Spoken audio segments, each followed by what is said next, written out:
It would be great to be rich, wouldn't it? If you were, you would have a lot less financial stress and a lot less financial worry. Plus, you could just retire one day as easily as turning the page in a book. And that transition into that chapter of your life would be absolutely seamless. But most of us are not rich, and we never will be. And so the question becomes, how can I retire on a modest income? Well, it can be done, but it's not easy. It requires effort, discipline, and execution to pull it off. Hi everybody, and welcome back to my channel, A Resilient Life, where we learn about self-reliance, resilience, and how to take care of yourself. I'm Ronnie. Listen closely to this. Your early years are your earning years. But you've only got so much strength and energy before your body betrays you and time runs out. You're racing against the clock to get ahead. And if you have a modest income, getting ahead is even more challenging.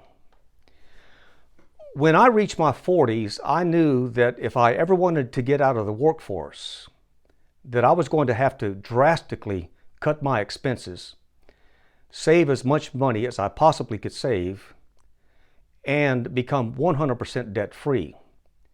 Because if I could do this, the greater my chances were of getting out of the workforce before I ran out of time. It really is a frightening race against the clock, because eventually your body does give out and time runs out. And hopefully you'll have enough money to retire before either one of those happens. So those with a modest income have to be especially disciplined and frugal, unlike the rich, to ensure that one day they too will be able to retire. But how much is enough?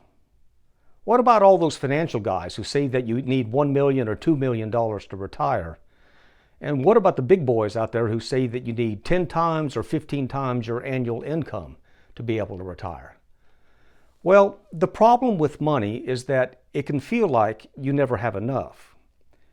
No matter how much you have, there's always this little voice inside of us telling us, I need just a little bit more. But the goalposts keep moving, and so it feels like we never have enough. But here's the answer on how much you'll need. All you need to know is how much is enough to live the kind of life you want. That's all. How much is enough to live the kind of life you want? What kind of life do you want to have in retirement? That's your amount. So if you earn a modest income and you're willing to live a modest retirement, then you see you can actually get there, and you can do so on a lot less money than what the big boys say that you need to have. You just have to tighten your belt while you're still working and get smart with your money instead of living like there's no tomorrow, because there is a tomorrow, and tomorrow is coming. And you're racing against the clock. Well, today I'd like to share with you 4 tips about how to prepare yourself for retirement if you're living on a modest income. None of these are profound. You've heard them before. You already probably know them. But maybe it will help reinforce the things that you already know. And these are the things that have worked for me, and maybe it will help inspire you. But before I share those, please be sure to hit that thumbs up button that you'll find down below. And please subscribe. Number 1, here's the first tip. Harness the power of your income for your retirement. The quickest way for anyone to build wealth is their income. Your income is the greatest wealth building tool that you have, and here's why. The average middle class person will work 40 years or longer, and that represents a lot of money over 4 decades. And if this person will begin to save early, any amount, and does so consistently over the years, they'll eventually have wealth and financial independence.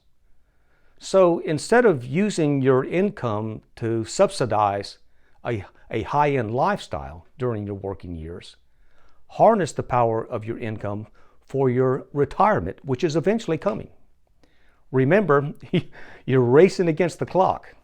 Even if you start later in life, you can still do it. You'll just have to save more and save harder. Number 2, drastically reduce your expenses. I mean, get out the cutting knife and slash your expenses. In other words, embrace a frugal lifestyle.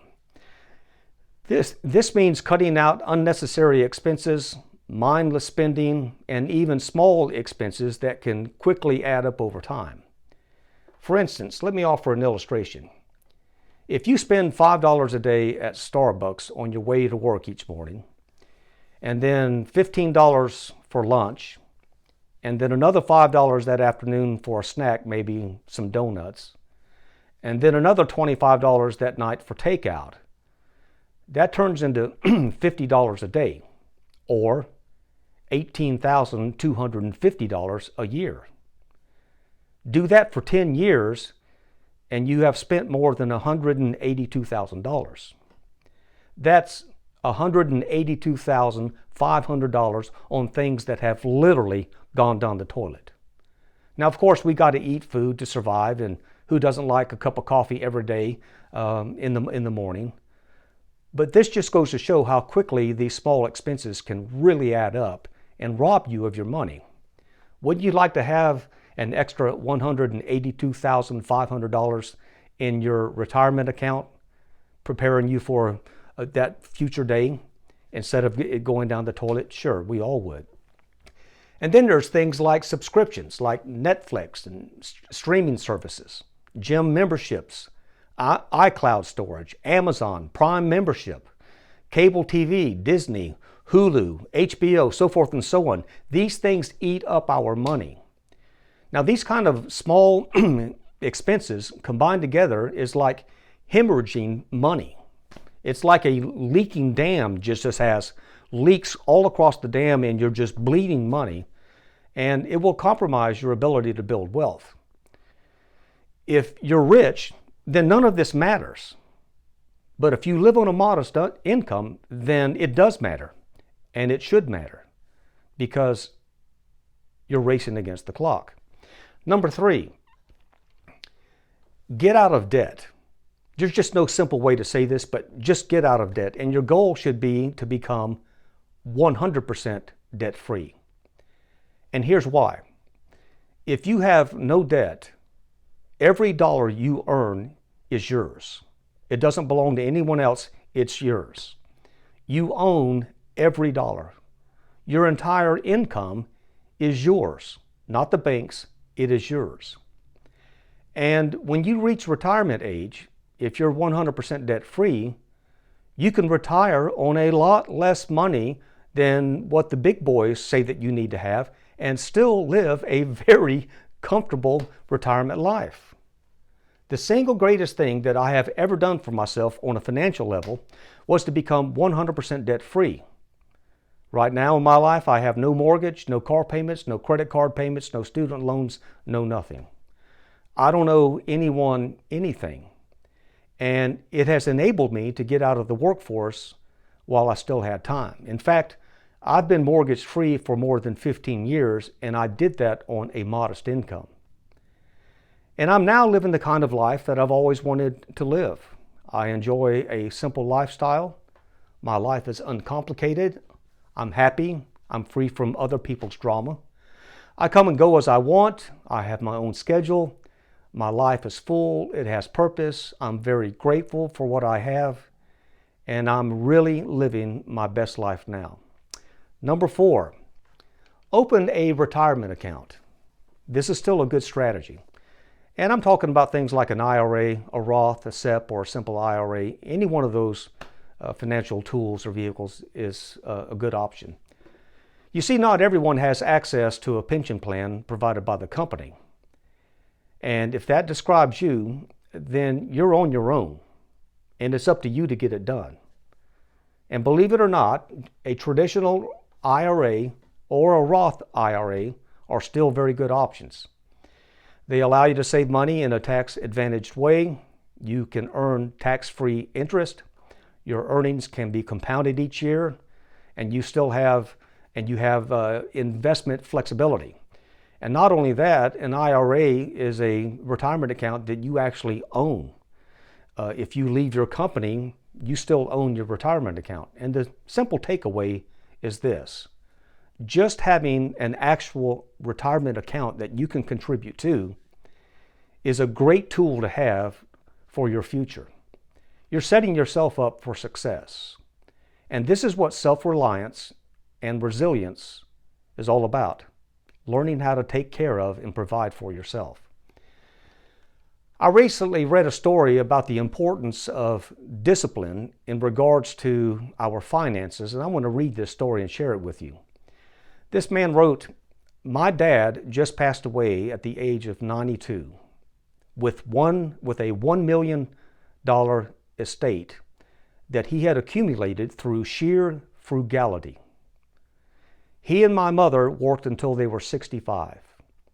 He had a state job with a pension, and I doubt that they ever filed a tax return for more than $100,000. Or in other words, his and her combined income never exceeded $100,000. And yet they lived well, enjoyed themselves, raised 4 kids, and put money away every month. In retirement, my father was able to buy the car he always wanted and make a sizable round of gifts to all of his children and his grandchildren and live in a nice home. He finally passed away at 92 after retiring at 65. And it was all built upon a simple plan: discipline and execution." Now, stories like these give us regular folks hope, and they are a source of encouragement to us, especially those of us who just live on a modest income, because it lets us know that it can be done and it is attainable. This story illustrates it. I'm a living example of it, and no doubt many of you who are viewing this video right now are also living examples of it, and I would just love to hear your story. So that's all for now. I'm interested in hearing your thoughts, and so leave me a comment below. Hit that thumbs up button. Feel free to subscribe. And be sure to come back as quickly as you can. I'm doing my very best to keep videos coming. Take care, and we'll see you next time.